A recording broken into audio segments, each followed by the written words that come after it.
falar sobre o tensionamento aí entre o governo, o Congresso Nacional e essa imprevisibilidade toda do resultado das eleições, travando qualquer assunto legislativo de interesse do governo, da oposição, do centrão em Brasília. Câmara e Senado devem entrar em recesso nesta semana, com pautas importantes e estruturantes para o país, sem dar andamento, engavetados. Daniel Rittner, nosso diretor, explica pra gente. Vai, Daniel, tá contigo.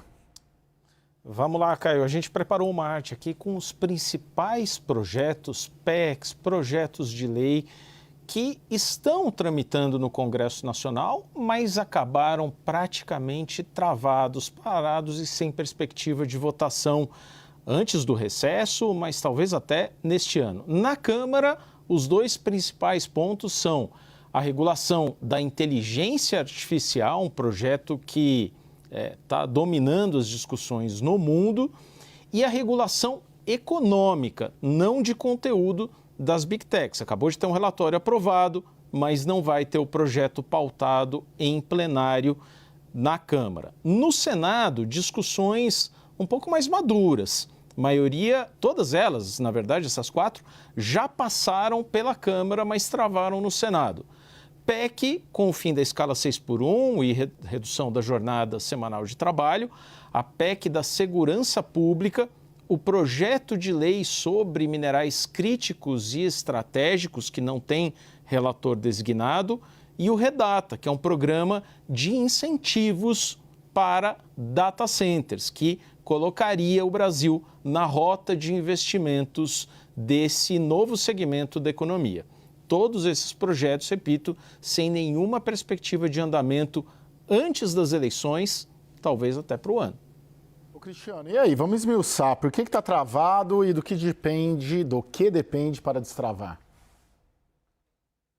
Bom, e eu adicionaria ainda nessa lista aí, tem a questão da MP do frete, né, que agora os caminhoneiros ameaçaram com greve, e ainda tem temas outros ali que o governo não quer que tenha andamento, e o presidente do Senado, Davi Alcolumbre, está puxando. Como é a PEC dos agentes públicos, dos agentes comunitários de saúde, que tem um impacto bilionário também, a equipe econômica está muito preocupada com isso. Caio, olha, diante de um cenário eleitoral onde o presidente Lula não tem um favoritismo incontestável, essa pauta fica travada, né? O Fernando Henrique dizia que em final de mandato nem café frio se serve, né, para o presidente da República. Então, como o Davi Alcolumbre também, a boa parte dos projetos dele de interesse do governo estão lá no Senado, o Davi Alcolumbre ele tem um projeto de reeleição, de conseguir renovar seu mandato como presidente do Senado no próximo ano. Então, o Davi Alcolumbre sabe que a oposição pode eleger uma bancada expressiva na próxima legislatura e faz gestos também para a oposição, segurando temas de interesse do governo, como é, por exemplo, o caso do fim da escala 6x1. Então, o governo e essas questões eleitorais, essas negociações, acabam também afetando nessa agenda. Agora mesmo há uma disputa, porque o presidente Lula também está apoiando uma outra pessoa, né, que não o candidato lá do Hugo Mota, na Paraíba também. Isso acaba gerando atrito com o presidente da Câmara e as questões ficam travadas. Lembrando também que na próxima semana a gente tem o início das convenções partidárias. Então, tem muita gente muito mais focado nessa questão das coligações, de formação de chapa, do que mesmo nessas pautas aí de interesse do governo. Então, combinado com tudo isso, a gente ainda não tem uma coordenação política eficiente do governo.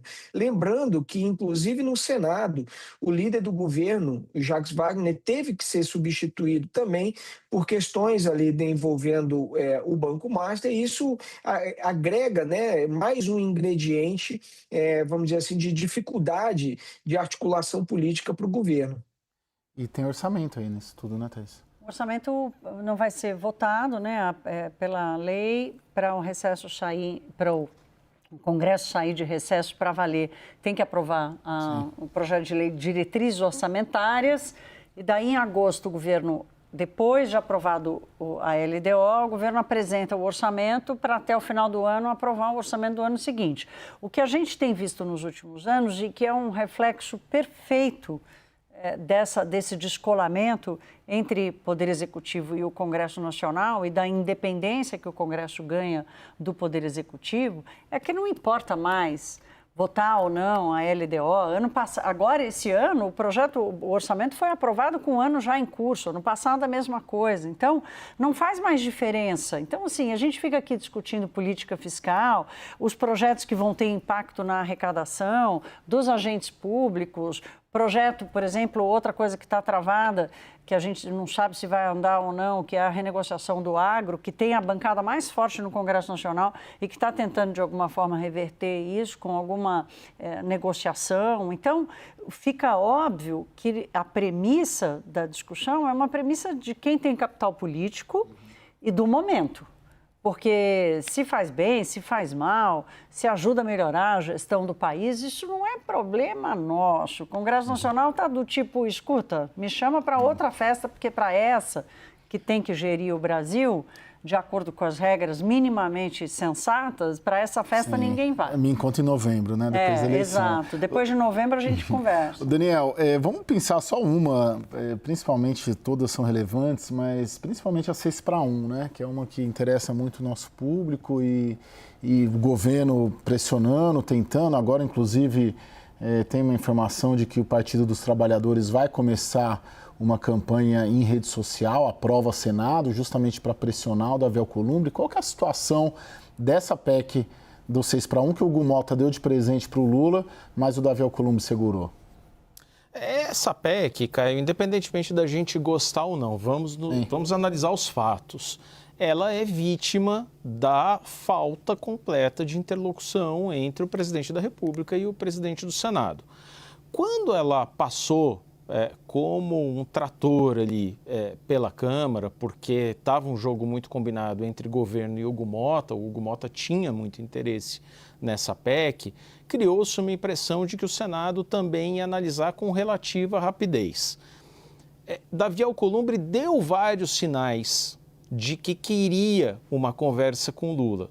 Vale lembrar que o presidente do Senado não pede formalmente uma conversa para o presidente da República, ele não pede uma audiência, ele dá sinais. E os sinais que ele obteve de volta foram de que, não, fale com os meus aliados aqui, fale com os ministros, líderes, não é o momento da gente se reconciliar, o clima está ruim. Mas acho que pesa também uma outra dinâmica. Para a dinâmica da Câmara ali, com deputados que vão para uma eleição grande, em que basta conquistar votos de nichos, e aí vale muito falar, digamos, estou simplificando aqui, para o povão sobre o fim da escala 6x1, é uma matéria que rende muitos dividendos eleitorais. Para a dinâmica de uma eleição já majoritária, como é o caso do Senado, um candidato em qualquer unidade da federação, para ele ter densidade na sua candidatura, ele precisa ter o apoio ou a simpatia da Federação da Indústria, da Câmara de Dirigentes Lojistas, da Associação Comercial, dos empresários, dos financiadores, e o setor produtivo resistiu muito. Então você combina a dificuldade de interlocução de Davi Alcolumbre e Lula e a dinâmica de uma eleição no Senado, aí me parece que as coisas ficaram ali em banho-maria e para depois das eleições, pelo menos. Agora, Cristiano, como que a gente projeta esse novembro? Porque na prática a gente está dizendo que nada em Brasília vai andar até o pós-segundo turno, ali finalzinho de outubro, começo de novembro, ok? Aliás, Brasília já está assim já há meses, né? Já esse ambiente tensionado, eleitoral, já contaminou toda a agenda do país há mais de ano. E como que desemboca tudo isso em novembro, com diversas agendas e pautas e propostas relevantes e estruturantes para o país, né? Como que você vislumbra um destravamento disso daí num espaço tão curto de tempo que vai ter ali 30, 40 dias para tudo caminhar depois da eleição? Bom, Caio, tudo vai depender da eleição, né? Do resultado da eleição presidencial. Por exemplo, se o Lula ganhar a eleição presidencial, a escala 6x1 tem chance de andar. Se o Lula perder, ela não tem chance de andar. Muito provavelmente a oposição vai blindar essa discussão, né? Então, esse é um tema que vai depender muito desse resultado da eleição presidencial. Davi Alcolumbre também, ele vai estar de olho, né, nos senadores que foram eleitos, porque se eventualmente tiver sido uma bancada muito expressiva de oposição, ele vai querer fazer de alguma forma algum gesto para essa nova bancada que está vindo. Então, Alcolumbre também não vai querer se indispor com a oposição, que pode eventualmente boicotá-lo, que pode derrotá-lo numa eleição de recondução à presidência do Senado. Então, tudo isso vai depender muito do resultado da eleição. O Alcolumbre pode, eventualmente, acabar fazendo isso? Pode. De repente, o Lula pode fazer uma articulação, sabendo que o Alcolumbre pode não ser reeleito, chamá-lo, por exemplo, para ser ministro da coordenação política dele, por exemplo, e ele fazer a pauta andar também naquilo que depender lá do Senado, independentemente da oposição ter feito maioria ou não. Então, tudo isso vai depender muito, Caio, do resultado da eleição. Entre novembro e 1º de janeiro, o próximo presidente ele tem um governo inteiro para articular e uma série de cargos para ofertar para fazer andar a agenda dele ou não. Agora, vai depender muito do resultado eleitoral. Daniel? Desculpa, Thaís, me perdoe, só uma observação. Parlamentar, é um mito essa história de que parlamentar não trabalha, tem que percorrer muito as bases eleitorais, conversa com o eleitor, com o prefeito, se mobiliza, tem uma agenda intensa. Agora, trabalho em Brasília, votação, discussão de projeto, o ano tem começado cada vez mais tarde. Esse ano começou em abril.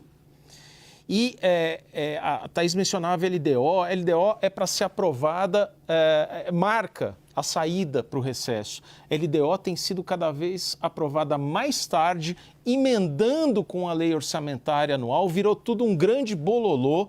Isso impede qualquer discussão séria do que é a LDO, diretrizes orçamentárias para não se confundir com o orçamento em si. O ano começando cada vez mais tarde e concentrando essas discussões para cada vez mais perto do Natal, é isso, vira uma grande mixórdia.